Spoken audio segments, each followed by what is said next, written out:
পয়গম্বর আলাইহিস সালাতু ওয়াস সালামকে আমাদের জন্য আদর্শ হিসেবে আল্লাহ তাআলা পাঠাইলেন।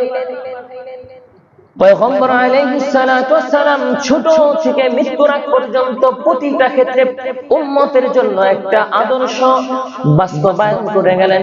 পয়গম্বর আলাইহিস সালাতু ওয়াস সালামকে ছোট বেলায় থেকে আল্লাহ তাআলা পরীক্ষার উপর পরীক্ষা দিয়ে রাখলেন।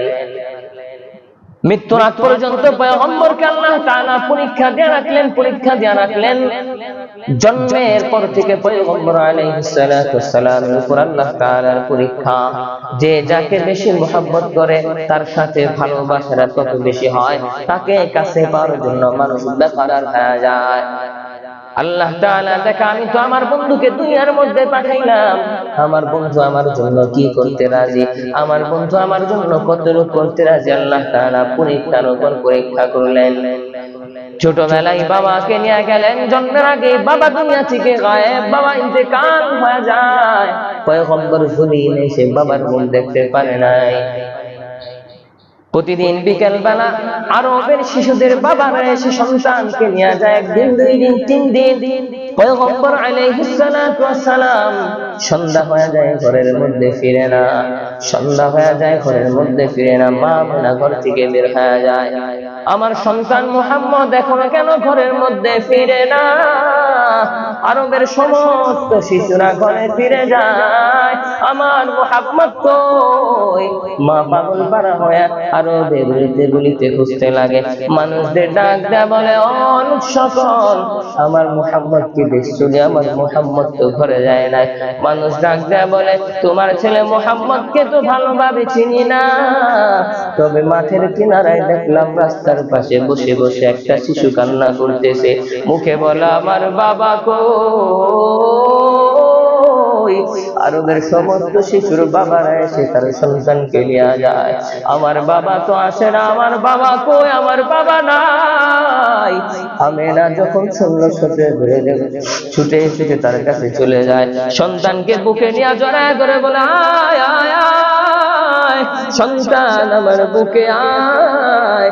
মুহাম্মদ সাল্লাল্লাহু আলাইহি ওয়াসাল্লাম ডাক দেয়া বলে, ও মা, একদিন, দুই দিন, তিন দিন প্রতিদিন দেখি খেলার শেষে আমার সাথী ভাইদের বাবা এসে তাদেরকে বাসায় নিয়ে যায়, কুলে নিয়ে চুমু দেয়, আদর করে বাসায় নিয়ে যায়। রে মা, আমার বাবা কই?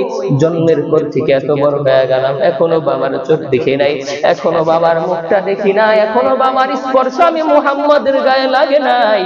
মা দব্বক করে কান্না করে আর বলে, বাবা, তোমার বাবা তোমার জন্মের আগেই দুনিয়া থেকে বিদায় নিয়ে চলে গেছে, দুনিয়ার মধ্যে তোমার বাবা আসবে না।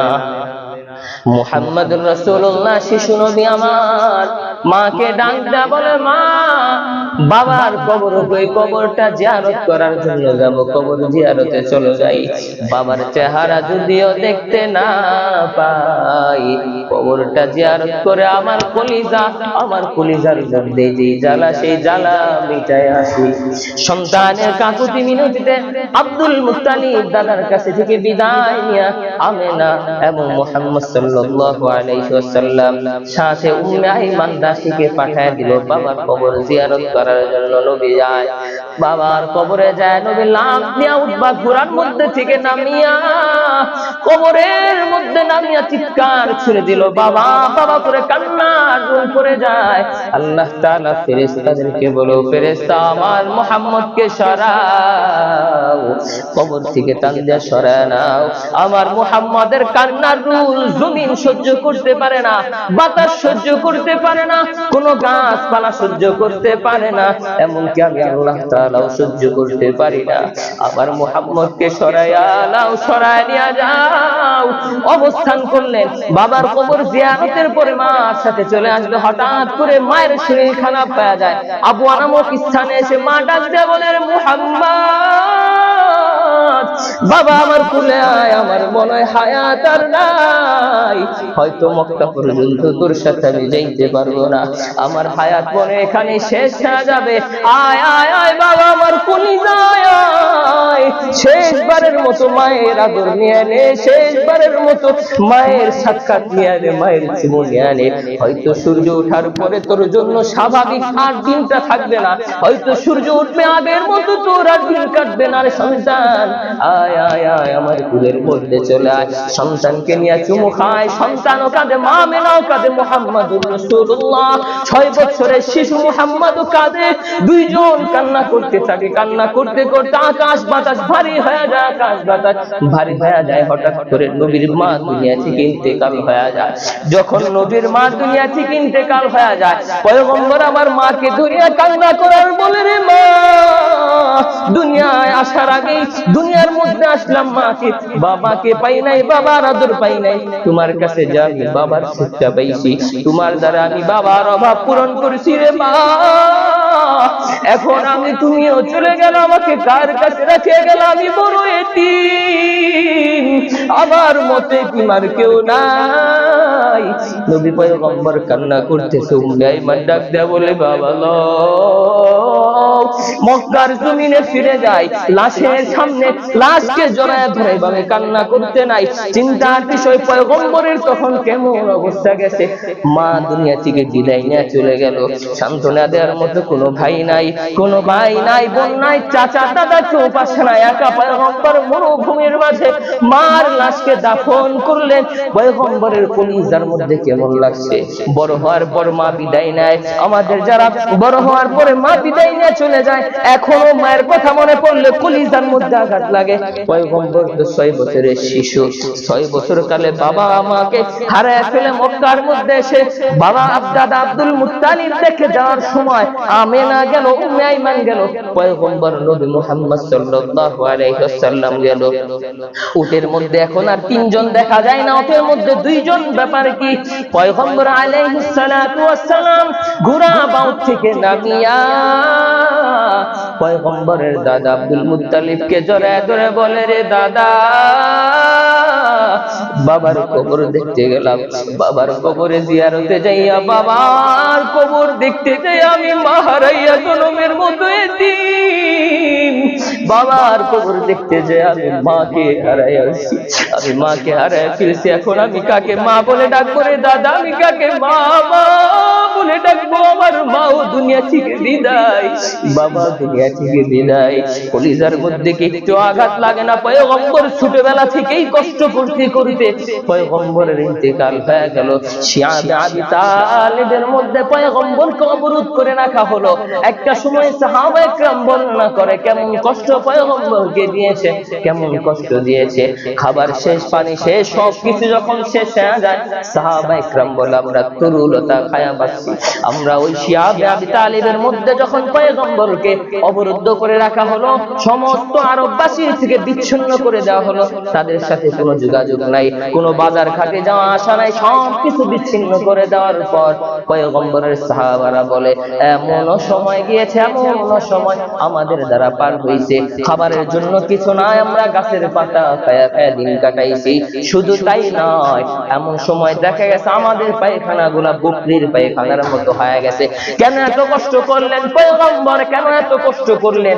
আল্লাহ তাআলা বলছিলেন, ও পয়গম্বর, দুনিয়ার মধ্যে যদি তুমি চাও, আমি আল্লাহ তাআলা উহুদ পাহাড়টার দিকে তাকায় দেখো, উহুদ পাহাড়টা আমি তোমার জন্য স্বর্ণের করে দেব, তুমি যদি চাও।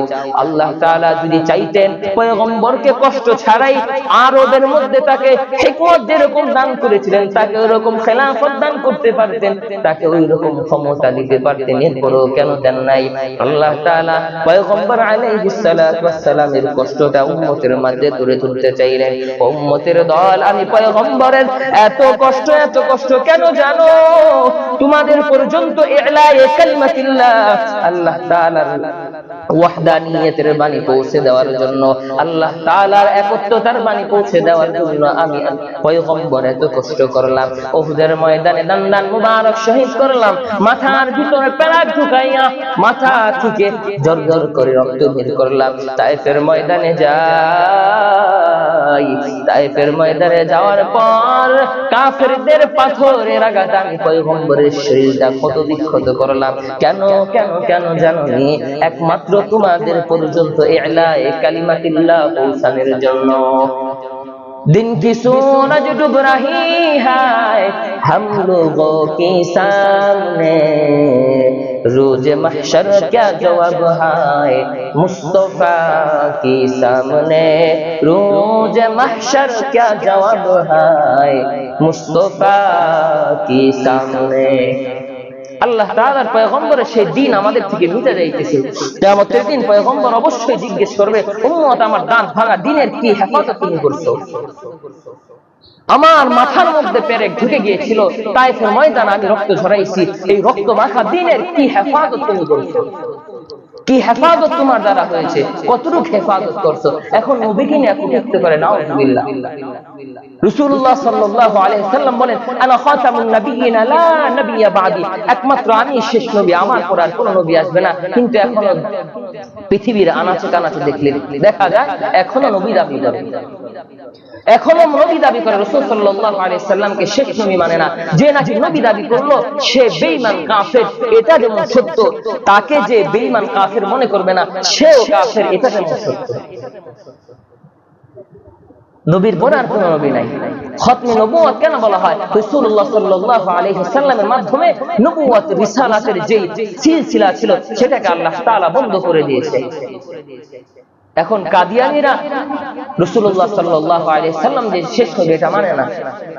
তারা বলে না গোলাম আহমদ কাদিয়ানী শেষ নবী, নাউযুবিল্লাহ। শুধু তাই নয়, নবগঞ্জের মাটিতে বরকতুল্লাহ চালাবেলার এখনো বলে যে রাসূল সাল্লাল্লাহু আলাইহি ওয়াসাল্লাম শেষ নবী না। তাদের যে পীর আছে, তাদের যে হাবিবুল্লাহ বর্তমান একজন বরকতুল্লাহর ছেলে, সে নবী দাবি করে। কিন্তু আমরা এখন বাসায় ঘুমাই, আমাদের কোনো টেনশন নাই। কিয়ামতের দিন যখন আল্লাহ জিজ্ঞেস করবে, পয়গম্বর জিজ্ঞেস করবে, আমার খতমে নবুয়ত তোমাদের কাছে আমি রেখে আসছিলাম, আমার ইজ্জত তোমাদের কাছে রেখে আসছিলাম, আমার ইজ্জত হেফাজতের জন্য কতটুকু কি করছো? আমার ইজ্জত হেফাজতের ক্ষেত্রে তোমার কি ভূমিকা ছিল? আমার ইজ্জত হেফাজতের ক্ষেত্রে তোমার কতটা অংশগ্রহণ ছিল? তুমি কতটা এর মধ্যে সম্পৃক্ত ছিলা? জবাব থাকবে না, লা জবাব হয়ে যাওয়া লাগবে, কারণ আমাদের কোনো টেনশন নাই। এই জন্য আগামী 15 নভেম্বর সরওয়ার্দী উদ্যানে খতমে নবুয়ত সংরক্ষণ কমিটির আয়োজনে বিশাল সমাবেশের আয়োজন করা হয়েছে। তো আমরা অন্য কাজ থাকলেও সেদিন সমস্ত কাজ মওকুফ করে সেখানে আমরা উপস্থিত থাকবো। যদি অন্য কাজ থাকেও এত আগে এলান দেওয়ার কারণ, যাতে ওই দিন যদি অন্য কোনো কাজ থাকে সেই কাজকে বাদ দিয়া এটার মধ্যে আমাদের অংশগ্রহণ করা লাগবে।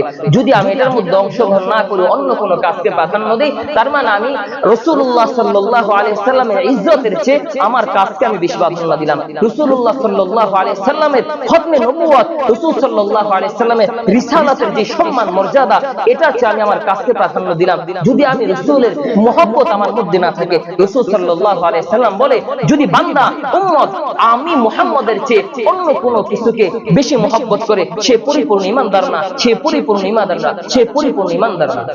তাহলে আমাদের করণীয়, যেহেতু যতটুকু করতে পারতেছি এতটুকু আমাদের করতেই হবে।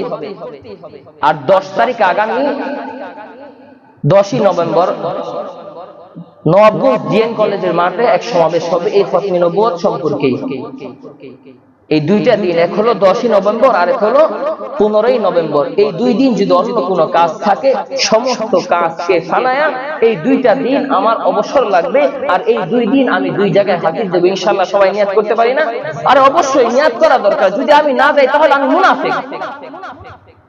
যে রাসূল সাল্লাল্লাহু আলাইহি ওয়াসাল্লাম আমার জন্য করতে সবকিছু, সারা জিন্দেগি আমার জন্য ব্যয় করতে, আমার পর্যন্ত ইসলাম পৌঁছাই দেওয়ার জন্য ব্যয় করছে। যদি ইসলামের দাওয়াত না দিত, কাফেররা এমনও রাসূল সাল্লাল্লাহু আলাইহি ওয়াসাল্লামকে অফার দিয়েছিল, তুমি তোমার দাওয়াত বন্ধ করে দাও, তুমি তোমার দাওয়াত বন্ধ করে দাও, মক্কার একচ্ছত্র আধিপত্য তোমার হাতে দেওয়া হবে, সারা মক্কা না সারা পৃথিবী তুমি চালাইবা, তোমার কথা মতো আমরা চলবো। কিন্তু কি করতে হবে? আল্লাহ তাআলা যে একত্ববাদ, এই দাওয়াত তুমি দিবা না। যদি তোমার নারী দরকার হয়, আরবের মধ্যে সবচেয়ে সুন্দর নারীগুলা তোমার কাছে পাঠিয়ে দেওয়া হবে, এরপরে তুমি দাওয়াত দিও না। রাসূল বলছে, যদি চারটাও আমার হাতে এনে দেওয়া হয়, যদি চারটাও আমার হাতে এনে দেওয়া হয়, পারবেন না ঠিক আছে, যদি এনে দেন, এরপরে আমি আমার যে দাওয়াত নিয়ে আসছি, আল্লাহ তাআলা আমাকে যে দাওয়াত দিয়ে পাঠিয়েছে, এই থেকে আমি পিছপা হব না। তাহলে আমরা সবাই নিয়ত করে এই দুই দিন ইনশাআল্লাহ অবশ্যই আমরা সোহরাওয়ার্দী উদ্যানে 15 তারিখ আর ডিএন কলেজের মাঝে আগামী 10 তারিখ ইনশাআল্লাহ যাওয়ার চেষ্টা করব। আল্লাহ তাআলা সকলকে কবুল করেন। আমিন ওয়া আখির দাওয়ানা আলহামদুলিল্লাহি রাব্বিল আলামিন।